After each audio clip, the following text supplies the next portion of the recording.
ये बहुत ही कॉमन सूत्र है। अगर इसमें से 10 में से नहीं 7 और 8, तो 5 और 6 तो ये ऐसे समीकरण बन जाएंगे किसी भी कुंडली में। अब उसमें दो चीजें होंगी। एक तो ये जो चारों चीजें बताया हूँ, बहुत सारी कुंडलियों में ऐसा होगा जो ऑलरेडी फलीभूत होते हुए दिख रहे होंगे। दूसरे कुछ ऐसे भी होंगे जो ये समीकरण तो बन रहा होगा, बट जो रिजल्ट होगा, फल होगा, वो कुछ इस तरह का नहीं आ रहा होगा। क्या ये सूत्र गलत है? नहीं। फिर उसमें दूसरे कंडीशंस को देखना होगा। इसमें ऐसा हो सकता है कि ये समीकरण तो बन रहे हों, इन चारों में से कोई केंद्र या त्रिकोण स्थान में स्थित हो, लेकिन उनके साथ किंतु ये लग जाता होगा कि उनके साथ जो युति या दृष्टि आ रही होगी उसमें अशुभता होगी, अशुभ ग्रहों का प्रभाव होगा। एक ऐसा हो सकता है।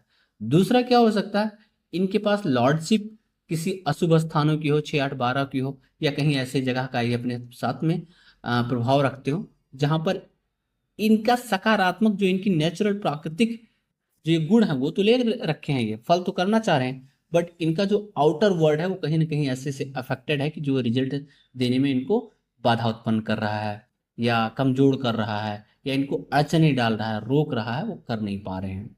सजेस्ट क्या करना चाहिए? अगर हमारे पास कोई अपने कुंडली लेके आया है और हमसे पूछता है, तो हमें इसमें क्या सलाह देनी चाहिए? हमें उसमें उसको ऐसे सलाह देना चाहिए कि उसके जो भी नकारात्मक प्रभाव आ रहे हों, पहले तो ये देखना है कहाँ से आ रहे हैं।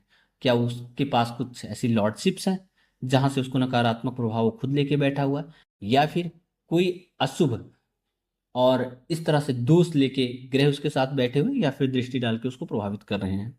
तो अगर कुछ ऐसी स्थिति बन रही है, तो जहां से बन रही है पहले तो उस सोर्स का निवारण करना होगा, क्योंकि उसके पास अगर कोई अशुभता आ रही है या दृष्टि आ रही है तो उनको पहले रोकना होगा, उसका निवारण, उसको शांत करना होगा, नंबर 1। नंबर 2 क्या करना है?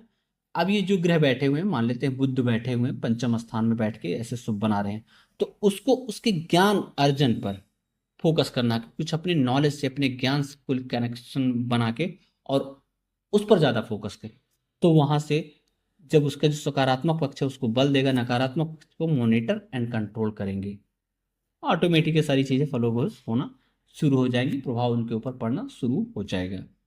ज्योतिष क्या है? ज्योतिष को समझना है और अपने एक्शंस को उसके अकॉर्डिंग अलाइन करना है। आजकल के परिवेश में लोग क्या बोलते हैं? You should know what your USP are and what your drawbacks. अगर आपको ये दोनों चीज़ें पता हैं एंड अपने एक्शंस को अलाइन करेंगे, तो you will do good in life. Same चीज़ें चाहे आप उसको ऐसे कर लें मॉडर्न परिवेश में, या हमारा जो एस्ट्रोलॉजी हमें बताता है उसके हिसाब से वहाँ से आप इसको देख सकते हैं। तो know your stars and align your actions in accordance to get the better results. तो इसको हम ऐसे समझ सकते हैं।